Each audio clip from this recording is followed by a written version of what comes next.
Hughes Huff. I'm the managing editor for Sauce Magazine, representing St. Louis now.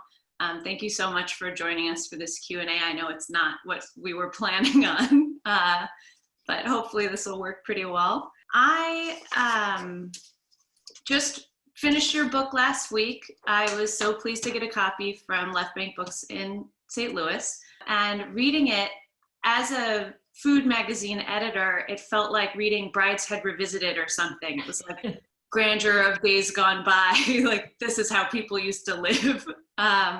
Obviously it's a very different landscape right now.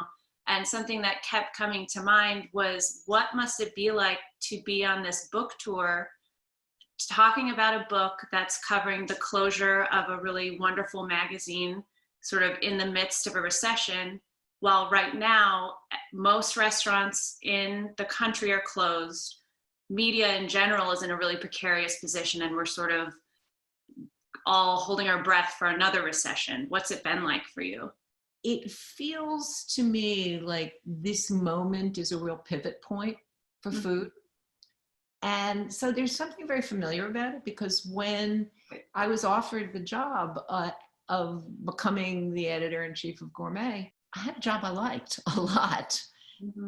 And I didn't think that I was qualified to take over the Bible of the food business.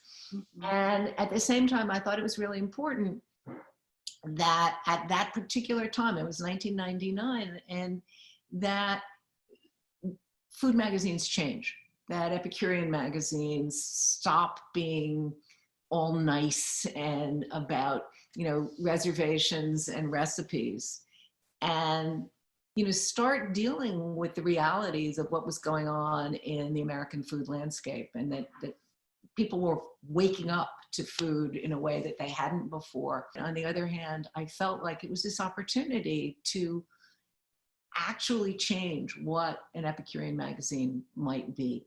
I think it's really important that we're at this real pivot point, and the food in America we could come out of this where everyone suddenly understands how important food is and starts cooking again, and realizes that their local farmers are a very important part of their community. Yeah. And that their restaurants really matter, that half the people they know are working in restaurants, go to restaurants, and that we collectively decide that we're going to fix this broken food system and make it more sustainable. Or it could be that, half the restaurants in America close, half the farmers go out of business, half the fishermen have to, go bankrupt and sell their boats. And it's the triumph of industrial food for the foreseeable future. How do you think that all of these changes are going to affect food media and the way that we operate? Do you have any ideas, or have you been thinking about that as well? We've always had this notion of being impartial, and it seems to me that this is not a moment to be impartial. I mean, this is a real moment for the food media to advocate for sustainability and for justice for farm workers. And I feel like it's a moment to really understand and seize our place. It's really interesting watching restaurant critics try to figure out, how do you be a restaurant critic when there are no restaurants? Some parts of the food media are doing an incredible job, and some parts seem baffled. What do I do now? Right. To me, it seems very clear that we all, for the first time, have an extremely clear purpose in life. We all need to eat, and the food system, as we've seen it, as we've let it happen, is terribly, terribly broken. And to me, it's an amazing moment for food media. In your book, there's this moment where you're at a party and you're sort of back in the family of the food industry. You talk about moving from being a critic where you couldn't get to know chefs to coming into gourmet and being able to reconnect and form relationships with people in the industry a little bit more. How do you see food media's relationship to the industry? It sounds like you see it more as an advocate, as someone who is one part of it rather than sort of outside looking in. I've been writing about food for 50 years. It was, restaurants were seen as blue collar work. Chefs weren't interesting. I loved food. It never crossed my mind that it could actually be a career for me. And I fell into it totally by accident. It was like, couldn't get a job I liked, wrote a cookbook, then everybody thought I was I was a food writer. But in those early years, we were kind of all in it together, chefs, food writers. When I went to the LA Times, I became first the restaurant critic, and then I became the restaurant critic and the food editor. The idea that you could do that today is ridiculous. You couldn't. But in the 80s, you could, because it wasn't adversarial. And in fact, the only thing that's really, there are a couple things that are adversarial, and I guess, restaurant criticism has become adversarial, but I think it's a real issue about what should restaurant critics be doing today anyway. Right. I don't think critics really know that. The other thing is covering, most of the people who write about food, believe in sustainability and so forth. And so there's a real muckraking aspect of it, where the adversarial part of it is, we have this food system that's made, 6 out of 10 Americans have chronic illness. And a lot of that comes directly from the way we produce and ingest our food. If ever there was a moment for people to sort of be on the same page, it's now. And, look at what you're doing. You're the only standalone monthly city food publication in the country. It's amazing. Is that true? Yeah. Well, great. And, you're doing something that everybody said, oh, you can't do that. You can't make a living doing, especially, now. You're not even in New York. Yeah. You're in St. Louis. And yet you've managed to make that happen. And it's a wonderful kind of thinking. It's a kind of, yes, we can do this. And, I feel like, in the food space, we need to have more of that. Your time at Gourmet was at such an interesting point. You talk about this transition in fine dining from top-down influences to like bottom-up street food becoming such a huge national trend, and really high-level food people, chefs, everybody being really interested in that. And the same thing was going on in food media. Not only was the internet becoming a huge force, but culturally there was this shift of, I just can't get over this moment where people are furious that there are cupcakes on the cover of a magazine. It's insane to think about people responding as if you're making some huge political statement because you're showing cupcakes. What was your thinking when people are telling you just like outrageous things? Well, it was very odd taking over Gourmet, because Gourmet was, it was the Bible, and it was very staid. And the moment with the cupcakes was such an aha moment for me, because so we put cupcakes on the cover and hundreds of people start writing in. One woman literally wrote in and said, that cover was so disgusting, I had to rip it off. I couldn't look at it anymore. And I was totally puzzled by it. And then I realized that they were right. None of us had understood the statement that we were making, but essentially Gourmet had belonged to a very small group of gourmets. I mean, people who used the word gourmet, you know, I am a gourmet, something that nobody of my generation would have said very comfortably. They felt that they owned the magazine, and they were people who were interested in, you know, fine dining and fancy French food, and, you know, they were interested in wine and definitely not beer, and they weren't interested in street food. So what we had been saying with putting this cupcake on was, we're about real food. We're about, you know, it isn't all souffles. And it was a subliminal message, but people got it. And it took us a while to understand that, you know, we really were sending that message saying, this magazine does not belong to a small group of elite people anymore. The audience who objected to the cupcake, they weren't wrong. I mean, you know, and somebody said, you know, what are you going to do next? Put hot dogs on the cover? And, you know, and we did put hot dogs on the cover. I mean, it took us another 5 years, I think, but we did. But they were right to be worried. They were right to be worried. I mean, we wanted a much wider audience.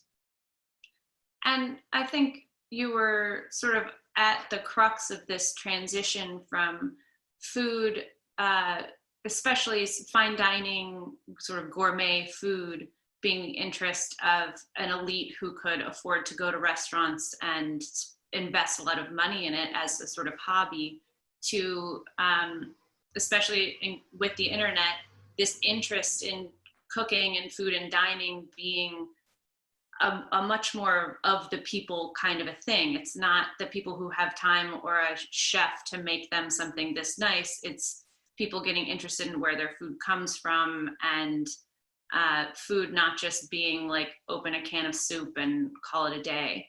I mean, for me, the real turning point moment when I understood that I didn't just hope that the audience had changed, but the audience in fact had changed, was, you know, when David Foster Wallace wrote Consider the Lobster for us. When the piece came in, it was brilliant and really problematic for me, because who would ever have imagined sending a writer to the Maine Lobster Festival that he would come back with a bioethics piece about the morality of eating living creatures.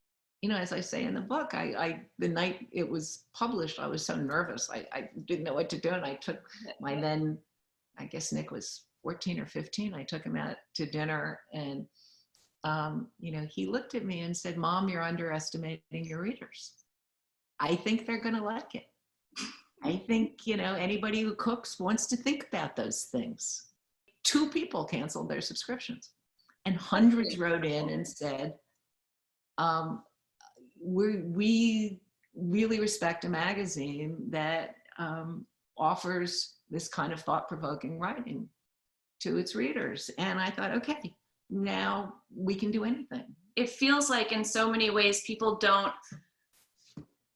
tell or care about the difference between a Yelp review and a food magazine willing to print that kind of a story. What sets apart a good project, good magazine, a good perspective from all of the noise that's online? Well, you know, I think it's really interesting that there is so much more really great food journalism right now than there was then. I mean, there just weren't a lot of outlets. And it was like, you know, I mean, I was really lucky. I mean, I went to work, and this is why I wanted to write the book, because I felt like that time, it was a golden time. It was never coming again. But, you know, I was lucky enough to work for a publisher who said, "I want you to make the best possible food magazine." There's so many places to publish it. So maybe there's not a need for a magazine like Gourmet anymore. It's true. I don't think anybody hesitates to see the connection between food and everything that's important to read about. I mean, it's agriculture, it's culture, it's history. There's no small box for food media now in the ways that there used to be. Food has become part of popular culture. And, movies don't really need their own magazine. Books don't need their own magazine. And in the same way, food doesn't either anymore. And this book is focused on a time that was before Me Too or Lean In were movements, and people operated in the world without constantly referencing those ideas. What is it like reflecting back on your time at Gourmet for this book with those lenses in mind a little bit? You could see it come through in just those moments, but I was wondering if you could give us a little more. Work-life balance, specifically for women. And one of the reasons I wanted to write this book was because I felt like it was something I grappled with a lot, and that I really wanted to write about that, and not just for me, but also for, all of the editors that I worked with. And whenever a young editor would come to me and say, I'm pregnant, and I would say, are you coming back after maternity leave? Mm-hmm. And they would always say yes. And I would say, okay, now you're going to understand guilt in a way you've never understood it before, because it is absolutely impossible to be a working mother and not feel, no matter what you're doing, that you're in the wrong place. Even men who were really helpful, I mean, it was almost always, if a kid got sick at school, they called the mom. And my daughter-in-law is a preschool teacher, and she said they still call the mom. It's school policy. That has been a real problem for women, and I felt like I wanted people to I wanted to be honest about my own struggle with it. I don't think I always came out on the right side. I mean, if I had it to do over again, I would be one of those women who said to my staff, I leave at 6 o'clock every night. The time you have with your children is really a very short amount of time in a lifetime. I felt like, I should say I really regret that all that time that I didn't spend with Nick. Do you think that the workplace is more understanding now of that need, or do you think it's not at all? I think it's even less. I mean, I think now that we all, carry a little computer around with us, we're on call all the time. We have like some of the worst parental leave policies in the world, and it's not good for society. That for me was a big part of the book, and I have to say my editor pushed me to put more of it in. I mean, after I turned it in, and she really wanted me to write a chapter specifically about Nick. The other issue is the Me Too issue, and it gets back a little bit to what we were talking about earlier, because I feel badly that I didn't try harder to advocate more for women and people of color in the kitchen. Mm-hmm. We looked. It wasn't like we didn't look. We tried. I mean, we tried to cover women, but we should have tried harder, and we should have pushed that envelope. And it was just, it was. We all knew about bad behavior in the kitchen. I mean, there were plenty of books about it. You can read them. Tony Bourdain was very upfront about, what his behavior was in the kitchen. And, Mario Batali didn't write a book about that, but his partner did. Yeah. And, I mean, I didn't know the worst of it. But we all knew that sort of macho attitude that took place in kitchens, and we should have done more about it. I personally should have done more about it. What would that have looked like? Just specific stories, or? Yeah, I mean, what it would have looked like would have been, for instance, seeking out women who maybe weren't head chefs, but were sous chefs, and doing stories about them, pushing them forward, telling their stories. You're sort of a gatekeeper in a way that, as a food writer or editor, you can change the narrative. that's happening, even if you can't change what's happening in the kitchen. I didn't think about my role. I mean, I thought, for instance, about trying to change the narrative for farm workers. And we thought about that and did stories that, but I didn't, we all accepted the culture of the kitchen, you know, and we shouldn't have. I mean, sort of a point of pride to brush it off even. Right. And, you know, and I did endless stories. I mean, my first story about women in the kitchen was in 1980 for California Magazine. And the stories these women told were incredible. I mean, Mary Sue Milliken, you know, graduates from chef school. She was living in Chicago. She goes to Le Perroquet, which was the best restaurant in Chicago. And she's beautiful. I mean, even now, at 60, she's beautiful. But, you know, at 22, she was amazing. And she goes in and she asks the owner for a job, and he offers her a job as a hat check girl. And she went in every day for a year saying, I want a job in the kitchen. And every day he offered her a job as a hat check girl. And then one day they were short someone in the kitchen. And he said, okay, you know, go into the kitchen. And, you know, they made her, like, you know, kill 50 lobsters with her bare hands. I mean, and, you know, another woman had the chef go up on the roof and pour ice water down on her. People put up with incredible things, but, you know, Mary Sue ended up running that kitchen. Within a year, she was running the kitchen. And I mean, women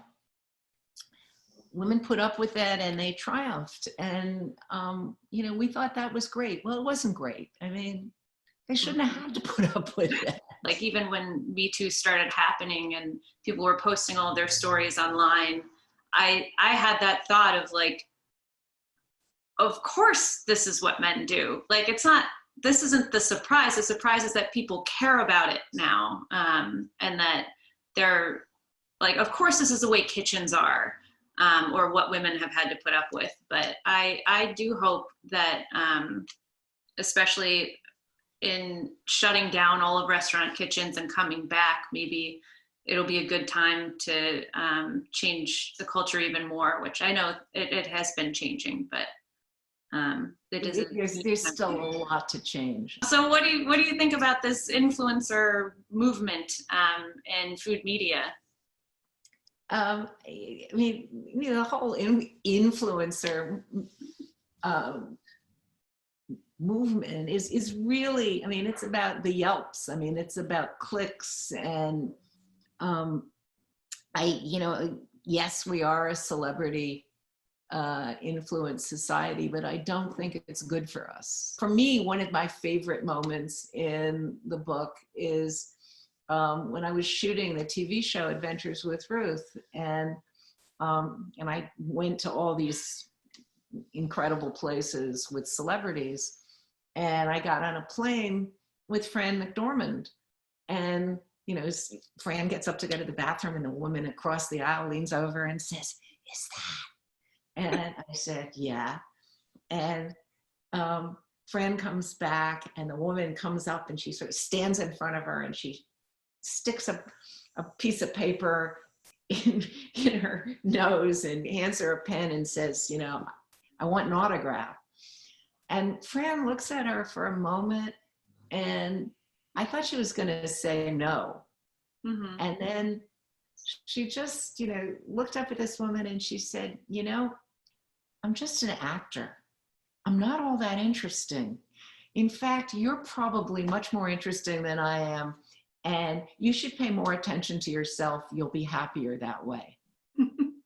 And I thought, you know, that's right. I mean, everybody in America needs to hear that. You know, pay more attention to yourself and less to these people who you've imbued with magical powers who you have no idea who they really are. And what does it matter what they think? What are you up to now? You know, I'm someone who has always loved to cook. And, you know, at the end of Gourmet, when the magazine closed, I came home and started cooking again, and really pretty much found myself again in the kitchen. The kitchen is my, it's my most comfortable place. There's nothing I don't like doing in the kitchen. I even like doing dishes. I like, going into a messy kitchen and, turning order out of chaos. I love the smells and the sounds. And so I wrote a book about how, my kitcheneer, 136 recipes that saved my life. And in this moment, cooking is saving my life again. And I'm really fortunate because I live in upstate New York. I'm totally surrounded by farmers. And all the farmers have, set up little farm stores. What is your writing life like? I know it must have been so different in all of these different stages as a critic, and then at Gourmet, and then now when you're focused on your books. What's it been like? Well, I wrote most of my books while I had a full-time job. In those days, I would get up every morning at 5 o'clock and write for 2 hours before it was time to make breakfast for my family.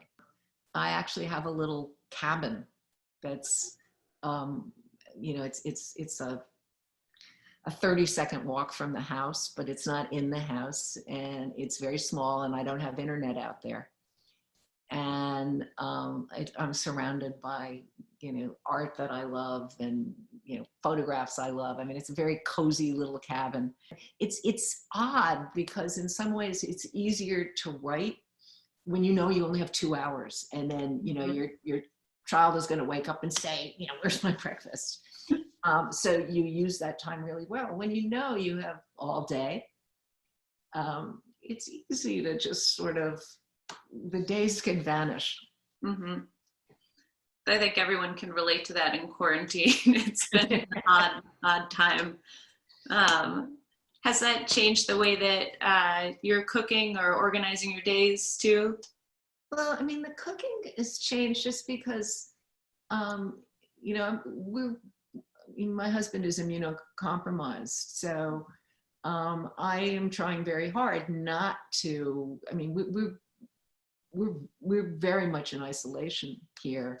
And so I try not, so I go and pick up from the farm stores because they have a very good system where you order online, you pay them with Venmo, and they leave it outside in a cooler for you. So you never have to. No contact. No contact. But there are things you need to go to the supermarket for, and I try not to do it more than once every 2 weeks. Mm-hmm. And so that means that, we run out of milk, there's a lot of substituting for the things that you're not ready to go back to the store yet. And really no waste. I made chicken stock the other day, and I found myself saving all the fat, thinking, I'm going to fry the potatoes in this tonight. It's not something I probably would have done before. The carrot tops go into a kind of pesto, and I'm liking it. And I'm liking that sense that everything isn't there every minute. Yeah, it is. It forces creativity a little bit. And I'm like, I'm going to make some of these bean dishes I never would have spent any time on all the time now. They're just in the permanent rotation. Right, exactly. Well, thank you so much for joining us. We really appreciate you giving your time. It was such a pleasure talking with you. This was so much fun for me. Thank you so much. Next time I hope I see you face to face. I know. Thank you for sharing your quarantine with us.